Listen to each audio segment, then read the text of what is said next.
Alrighty. Hi, everybody. Thanks for having me here tonight. I'm Ben. I'm a paleontologist. I do a bunch of different things as well. So I'm a visiting curator at Bayside City Council, where I've created this amazing exhibition called Prehistoric Bayside. Blood, sweat, tears, a lot of time and effort has gone into creating this exhibition that showcases animals from a time period of about 5 to 6 million years of age. And they are some of the most terrifying predators that ever existed. Some of you might be familiar with the megalodon. There are creatures that are in there that might have even eaten the megalodon when they were alive. It really is just absolutely phenomenal time period, and we're so lucky to have it in Melbourne as well. I'm also a communications advisor for conservation and science at Parks Victoria. I do a lot of talking, and I like talking an awful lot, which is something I think that you'll get across in this presentation. But you're clearly here because each and every single one of you want to know how to create a fossil exhibition. That's right, yeah? Woo! Exactly right. And fun fact, it is not easy whatsoever. It is as difficult as you can possibly imagine. It almost makes you want to pull out your hair every single step. But I kind of camouflaged it so that way you came anyway and you thought it would be easy. So let's get straight into it. I'd also like to formally acknowledge the traditional owners of the land from which I speak, of the Wurundjeri people, Woiwurrung people of the Kulin Nation, and their leaders past and present, and that the land was never ceded. So step one is you kind of have to understand something about the fossils that you're going to be looking at. And it's really tricky to get an understanding of what the hell is going on with those fossil deposits. So they're located roughly 30 to 40 minutes outside of Melbourne, in the southeast suburbs of Melbourne itself. And like I said, it is the most difficult and laborious step. There we go, got the laser pointer working just there. The amount of times I would go to the beach and get sea urchins stuck in my finger would blow up to twice the size of what it actually was. It was a lot of time and effort that I just poured into understanding things. Did a Bachelor of Environmental Science at Monash University, but the things that drove me to it more than anything else was getting out in the field and finding these fossils. I spent my time learning as much as I possibly could about the anatomy of Australian fauna. Whales and sharks fascinated me like no other. And whales in particular I found so fascinating because 50 million years ago, if you look at the ancestors of the whale, it walked on land. It superficially resembled an otter and was the size of a Labrador, and yet today they are the biggest creatures that have ever lived in the history of the world. That thought, that how did this happen, can all be explained through paleontology. And I was absolutely captivated by it from the very beginning. So I studied at university, and I did my best to try and become an expert as quickly as I possibly could. All these fossils that you see here are ones that I've found, and posing with the baleen racks of a large baleen whale just there. And I gave public talks every now and again. There were some that flunked really badly. Others I gave to very, very young kids as well. There was one that I gave to a kindergarten, and I asked at the end of the session, "What was your favorite animal that you learnt about today?" And the kid stared at me in the eyes, was looking around the room, and then said the word, "purple." And I just remembered having this Parks and Recreation moment looking at the teacher, and I was just like, what the fuck? Just happens with that. I don't understand. Kids are so fun. It's actually very funny that it's an all adult audience here tonight because I can swear, which is really fun. So, fuck, you know. Usually I've got so many kids in the audience. I gave another presentation today and there was a kid who was sitting right in the front, and he repeated the same things that I said for about 10 sentences in a row before I stopped him. And I was like, let's leave all the questions to let's do it for halfway through the session this time instead. Let's not interrupt me all the time. But essentially what I had to do was I had to find the fossils. They're down there, trained myself to do it. This step took about 5-6 years to do, so it was a hell of a lot of effort to get through it. The second step was to kind of understand more about the geology, learn more about where I could find these fossils as well. And there are 2 fossil sites. The first is called Beaumaris. It's been known for hundreds of years. In fact, we suspect the Boonwurrung people themselves probably traded fossils as far north as Queensland from that site. And then there's Black Rock. And Black Rock was really exciting because a member of the public came out of the audience after a talk that I gave in 2018. And he said, "Great talk, Ben." And I said, "Thank you very much." And he pulled something out of his pocket. It was a long, cylindrical, heavy, tube-like structure, and he plopped it in my hands, and he said, "What do you think this is?" And I looked down on it, and it was half of a tooth of a macroraptorial sperm whale, one of the biggest predators that had ever existed, and probably the youngest evidence of them ever found in the world. And I said, "Where the holy fuck did you get that from? That's unbelievable." And he said, "I found it at a new site. I found it in Black Rock." And I went, "This is incredible." We spent months, days, down at the field to try and find as many fossils as we possibly could, and we were successful. We catalogued hundreds of scientifically valuable specimens for the State Museum at the time, and it was only 6 years later that we actually announced where the site is. It's completely underwater. But there is absolutely no doubt in my mind that it is the most terrifying ocean that has ever existed. So you've got the likes of hyper-gigantic baleen whales that are attaining a size bigger than that of 20 meters. And that's really important in the fossil record because blue whales only evolved relatively recently, from about 2 million years ago. To have a whale that's attaining blue whale humongous sizes at that time frame is something that we're not really expecting. There's Leviathan, the largest of the aptly named killer sperm whales. They're not killer whales, but they are closely related to modern sperm whales. They had interlocking dentition, probably one of the strongest bite forces ever recorded in the animal kingdom. That skull is the size of a small car, and we found their teeth in Bayside. There's also giant marsupials the size of cows, as you do, of course. There's the largest flying bird that ever existed, called Pelagornis, that soared above the immensity of the Southern Ocean for millions of years. Its wingspan was the same as the height of a giraffe. And then you've got the most famous shark that has ever lived, and probably one of the most famous prehistoric animals of all time, the megalodon. Can you guys see everything from there? Is that okay, by the way? I'm not in front of anything. Cool. So there's a lot there to learn, and that's literally the tip of an iceberg for what you can expect for the sites. It preserves an entire ecosystem within the rocks. But step 2, if you want to create an exhibition, you kind of got to start talking about your discoveries, and you have to hold public talks about them and the significance of them. I tried my best to create a buzz. And I thought, if I do this, there might be a community of people that might also be really interested in these fossils as well. And sure enough, there were heaps of nerds, just like me, that wanted to go out and find fossils. And I'm pretty sure everyone in this audience would want to go find a fossil at some point.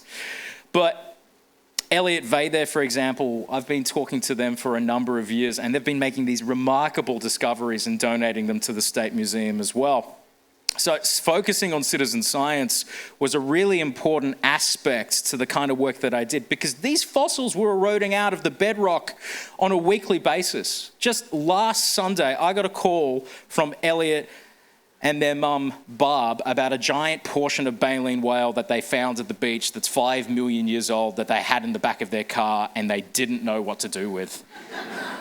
And I really wish that was a joke, but I was like, well, bring it to the exhibition space and I can showcase it to kids and other things like that as well. But it's part of the front part of the face of a 5 million year old baleen whale. And this is the kind of thing that happens every single week in my life. I get random calls from members of the public going, I think I found something. Most of the time it's rocks. Other times it's killer sperm whales, which is really cool. I got employed to be a paleontologist for a number of years with Museums Victoria. Unfortunately, what happens, though, was COVID, as was illuminated in Alex's talk just before. And that was an amazing talk. Round of applause for Alex, because that was sick. But as you can imagine, with COVID, paleontology wasn't really deemed really one of those absolutely vital jobs. So it didn't last, which is why I'm doing science communication as well for Parks Victoria. But I persevered. I knew that what I was sitting on with this site was something that was really important. It's just so cool. Like, you think about Tyrannosaurus Rex as the example. T-Rexes are cool, but we're talking about predators that are 5 times the size of Tyrannosaurus Rex, and they lived in our own backyard. What's not cool to love about that? Step 3 was to learn to take videos of the things that I was finding, because so much of the time, members of the public would come up to me, I'd show them what I'd find of these megalodon teeth and other things, and they'd say, that's fucking bullshit, mate. There's no bloody way that you've ever found anything like that. And I was like, right, hold my beer. love being able to drink during a talk. It's great. So essentially what I had to do was I had to learn how to take videos, and I was absolutely terrible at it at the beginning, but I slowly got better. This was one from this year. So I'm at the surface of the water column just here in about 1.5 meters of water in black rock. I've got a GoPro strapped to my chest, and I'm diving down right to the bottom, and can you see it there? It's one of the biggest megalodon teeth that's ever been found on the continent. It's about 5 to 6 million years of age. It's a nice tooth, isn't it? But I knew that these were really exciting. This would get people's blood going in the right directions if they saw them. But we started to catalog a whole bunch of different videos as well. Well, pardon me, from sharks to whales to those giant pseudo-toothed birds to the giant marsupials as well. We got 30, 40 amazing videos of all of this footage. This was one of my absolute favorites here. This is a jaw from a massive baleen whale that we found on the bottom of the sea floor in black rock. So in order to find these fossils, I usually free dive. I hold my breath and I sink to the bottom of the sea floor. This footage was taken by citizen scientist Steve Cooter, and that's the tip of the jaw that has fallen off of the specimen. What he does is he goes to bring it back up to the rest to demonstrate that it does come from that individual. And that fossil is incredibly significant because it demonstrates that baleen whales got to hyper gigantic sizes at a time period where we're not expecting them to be big. Most of the baleen whales are relatively small. And for those of you in the audience who aren't aware what a baleen whale is, think of your humpbacks, your fin whales, your blue whales. They have the large keratinous rack in the upper mouth that's used for filtering out huge quantities of krill and all the other organisms as well. So we had a lot of those videos, and I knew that I had something. From there, I went to go talk to Bayside City Council and Bayside Gallery, and every single time I read this, I read it in the pimply, squeaky voiced teen from The Simpsons as well, trying to get someone's favor to try and convince someone to hold an exhibition in the public. And I basically said, hey, if you've got the time, talk to me. And this was all the way back in December 2021 with an idea that I had. Can kind of loosely put things together of where things should be within the exhibition. I knew what kind of fossils we had from the citizen scientists as well. But one of the biggest issues that I found with obtaining philanthropic funding for this work is that the specimens end up at the museum, which is where they should belong as well, because it's the state repository, but nobody other than the scientists gets to see them. They literally go in the warehouses, they go back of house, and then they seem to just disappear, even to the citizen scientists who had found that. So I knew that if I was able to pull this off, we might be able to secure more long-term funding for this kind of work. So luckily, somebody at the gallery, which is associated with the Bayside City Council, replied to me and they said, all right, Ben, this sounds interesting. Let's see what you can do. So step 4 was to kind of concoct an idea using the space that was there to then create the exhibition, just in its absolute roughest idea I could possibly provide them and say, these are the kind of things that we could do. I could create the entire dentition of an extinct shark that was more than 7 meters in length. I could have the largest flying bird that ever existed on the back of the wall. We could have the youngest evidence of the macroraptorial sperm whales put out on display and a giant vinyl skull put up alongside it to terrify small children. The megalodon's really funny too, because when we were creating that and I'd organized with artists to create the artwork as well, I was like, we need to have it in such a place that when kids see it for this first time, they kind of shit themselves just a little bit. Oh, I don't know if that's true at all, but there's a little disclaimer just before you go through the exhibition itself, and be warned, there are scary images, and I think I succeeded a little bit with that, which is kind of fun. So from that point onwards, we got the okay. They said, yes, we want to do the exhibition with you. This sounds like a fantastic idea. Let's see where we go to from here. From there, I had to go talk to all of the amazing citizen scientists, and they had so many fossils. I had absolutely no idea what kind of quagmire I had bogged myself down into, because I remember I went to Steve's house, and it was a whole day of looking through all of his fossils. I went to Sean's house, it was exactly the same, an entire day looking through rooms of all these amazing rocks and going, oh, what? That's a lot more significant than I thought it was. You know, same with Connor, same with Elliot Vey as well. There were so many different fossils that we were able to find as a result of their efforts and looking for these fossil specimens. But I'm good friends with all of them, and they were more than happy for me to display their fossils in the exhibition. So that step was pretty easy. From there, I had to start curating the fossils. I had collected and amassed about 1,000 individual fossils. There were a lot that I had planned to go on display. Not all of them would go on display, of course, but this was one example just here. I said I wanted to create the composite jaws of one of the largest sharks that ever lived. Its name was Cosmopolitotus plicatilis. It's an absolute mouthful to say, but it is a tremendous looking shark, even bigger than that of a great white shark. But I had to glue up every single one of these teeth with adhesive glues to ensure that they wouldn't crack when they were exposed to light or any hard surfaces. And it was the same with every single bone that was in the exhibition. And it took weeks to ensure that everything was glued up and ready to be put on display. And cataloging them through Excel was a really hard thing to do as well.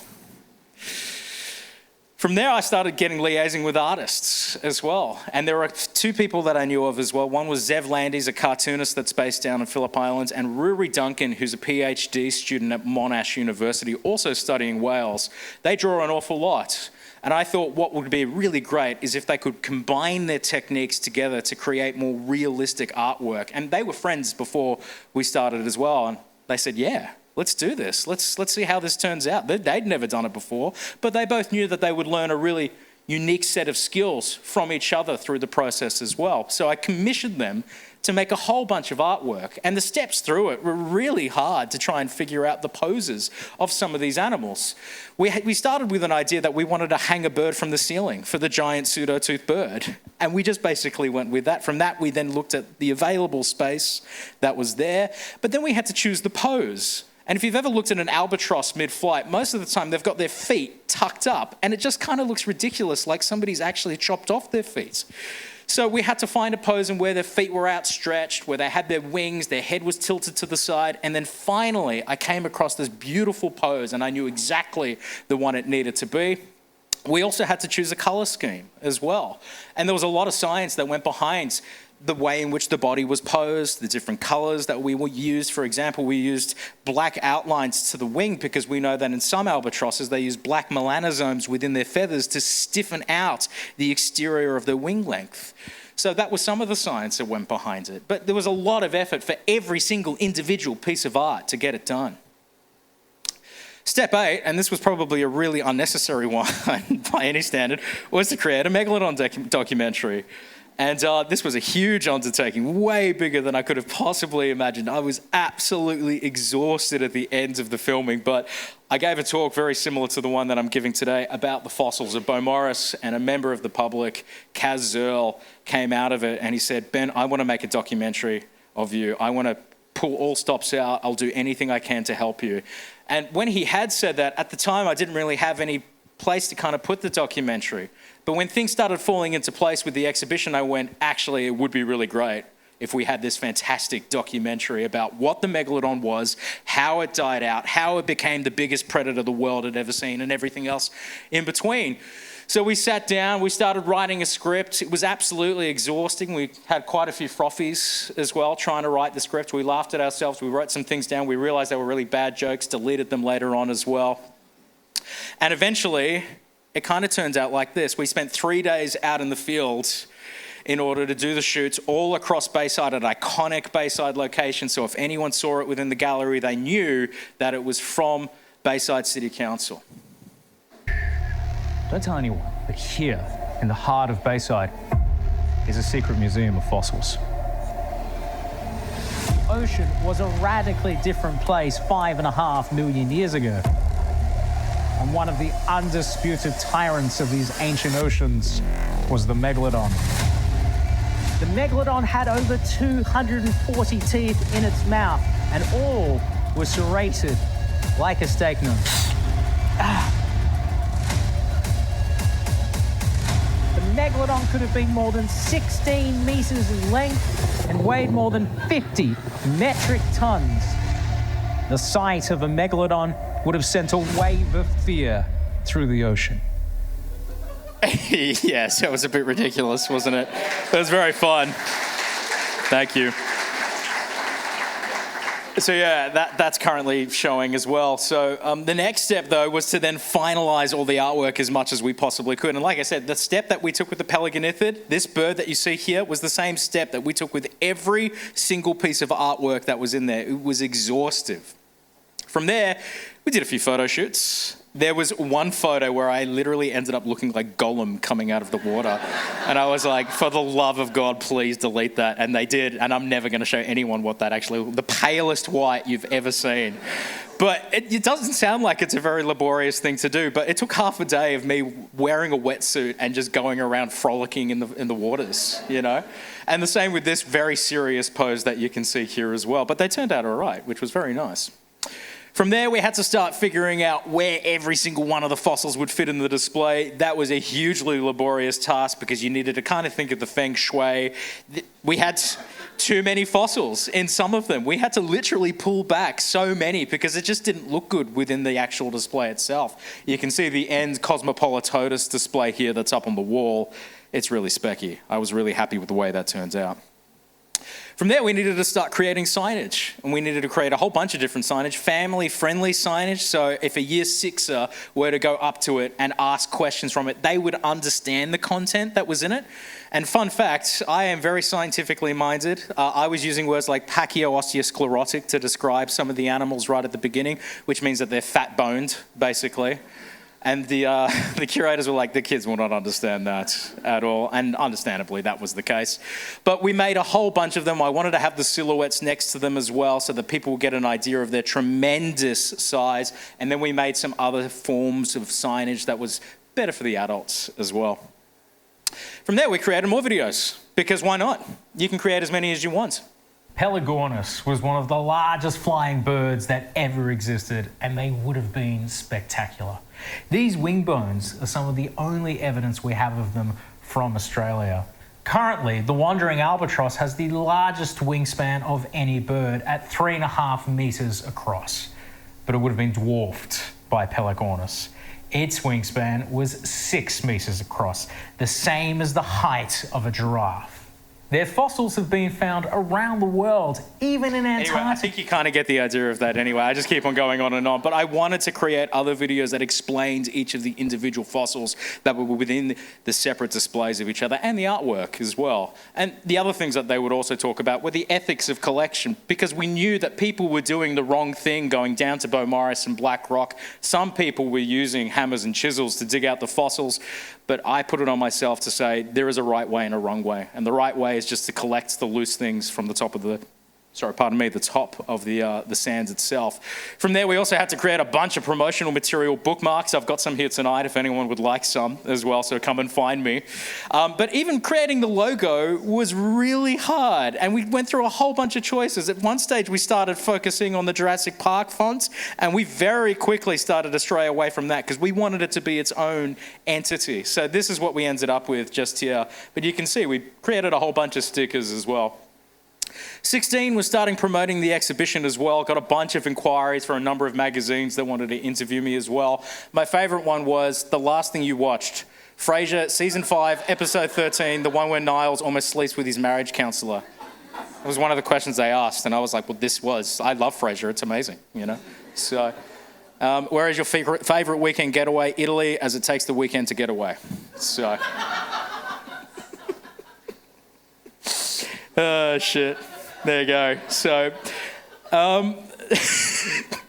from there, we went to the installation. We're almost at the ends now. So, there was a week putting it all together, and I was so nervous about exactly what everything would look like because in my mind, you know, I had seen everything on such a small screen. I hadn't seen it blown up to life size. I had no idea what it would really look like.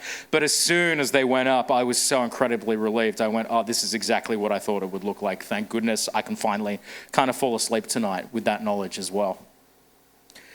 From there, I had an opening night. Well, I had an opening day as well. Hundreds of people attended. It was really fantastic. I gave a speech at it as well. And I gave a talk earlier today about the fossils to about 100 or so people as well in Bayside City Council. It's just so much fun getting to talk about this over and over again. But my favourite thing that we're doing, which is later on in August, is we're going to do an Antiques Roadshow. You know, Antiques Roadshow is really good when Frasier copies it for an entire episode as well. So that was basically the reason. And because so many members of the public have fossils, we know that they've got some really remarkable stuff. I remember one time there was a member of the public that came up to me and said that their grandfather had just passed and just gave me a whole bunch of rocks. And the rocks were these really unique ear bones from new species of baleen whale. And I was like, this is great. Thank you so much. I love this. Others were just in people's backyards. It's crazy where you can find fossils all the time. So there's a bunch of talks that I'm going to be giving. The QR code is there, but you'll also be able to access the QR code at the end of the presentation as well. And then finally, step 20. You can just hibernate. You can go to sleep. That's exactly what I intend on doing tonight. And wait for the spring to arrive with warmer weather because it's freezing and miserable in Melbourne at the moment. So it's been an amazing experience getting the opportunity to create my own exhibition. It's something that I couldn't ever have dreamed of when I was a kid. And to finally see it being fleshed out and I can see everything. And you get the strangest questions from kids as well. There was one that came up to me on Sunday and he had this bewildered look on his face. And I thought he was going to say, oh, it's you from the TV, because there are all these separate TVs all up on the wall. He came up to me and he basically said, what are you doing here? You're not supposed to be here. And I went, what do you mean? I'm here right now. And then he pointed to the TV because he didn't understand the concept of a television and that I could be in two places at once. It was absolutely adorable. And the mum had to explain what a TV was in that moment. It was hilarious. But it's really nice to see kids just loving it as well. Some are genuinely terrified by the artwork, which is really cool, but they get over it instantly and then they want to take all the photos with it in the world. And if you're really, really stupid, you can decide to do it again afterwards as well. So there's my QR code that you can see there as well. It's got a whole bunch of links for the next bunch of talks that I'm going to be doing as well. If you want to get into contact with me, my details are just there. You can take a photo of the slide right now. I'll be available after this session as well. Thanks so much for having me, Nerd Night.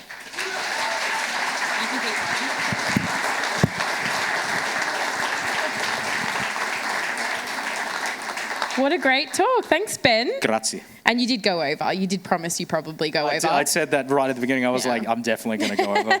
We probably have time for maybe 2 really quick questions if people have some in the audience. Can I see anyone? Yep, down the back there.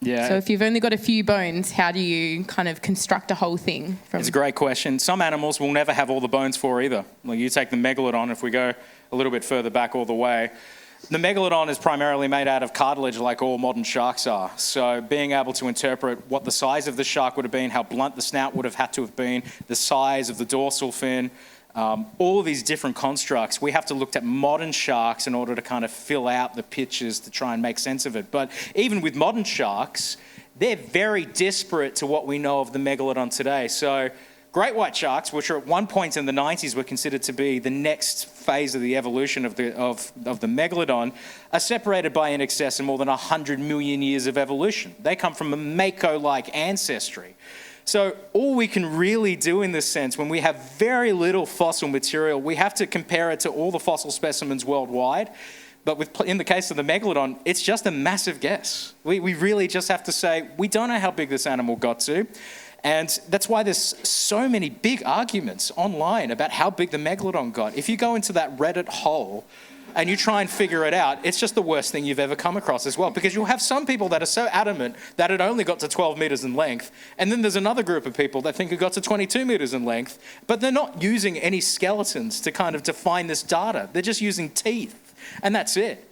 I'm in the camp where I think it's 15 to 16 meters in length, but in the case where we do have other fossil specimens, so the other fantastic example was Zygomaturus, that giant marsupial that superficially looks like, oh God, what was it, a wombat, but was the size of a cow.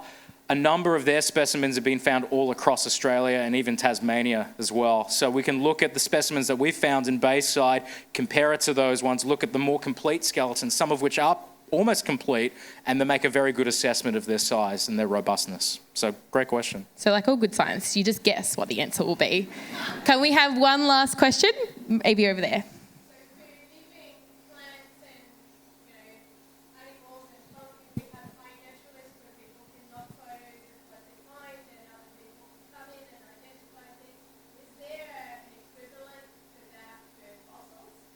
So I guess like a citizen science program for fossils out there. And iNaturalist, basically, for fossils. No, there's not at all, which is a real shame, and there should be. The onus is very much on some of the state institutions to kind of take it up. When I was working at the museum, I really tried to create a culture where we would have a platform that would enable members of the public to talk about the things that they found. They don't really do that anymore, which is a massive shame, because there's so many interesting things that people are finding all the time. The next best example to use are just Facebook groups at the moment, and people will basically post these things and you'll get questions from a whole bunch of pseudoscientists telling you what they think it is. But that's the next best thing. In the gallery exhibition itself, which is open for the record and everyone can go to it whenever they want, you just have to type in Prehistoric Bayside and go and check it out. There's a QR code for people to actually scan, and they can send a picture directly to myself to examine what it is. But we don't have any other mechanism other than that. So it is a hole. I would love to fill it, but in order to fill that hole, we need funding as well. And funding for paleontology is just horrible, as you can imagine. Trying to argue that you need to study things that died millions of years ago is a really tricky thing to do. I can imagine. So I'll do a plug quickly for Ben. So Ben's exhibition is on at the Bay City Council. It's a Bayside Gallery. Bayside Gallery in Brighton. Correct. It's free to go to, and it's on until the 25th of August. Correct. So please go along. It looks amazing. I'm sure I'll get there at some stage. It's free. It's free. It's free. We love a free event in this economy. So all that's left is to thank Ben. Please thank Ben. Thanks, everyone.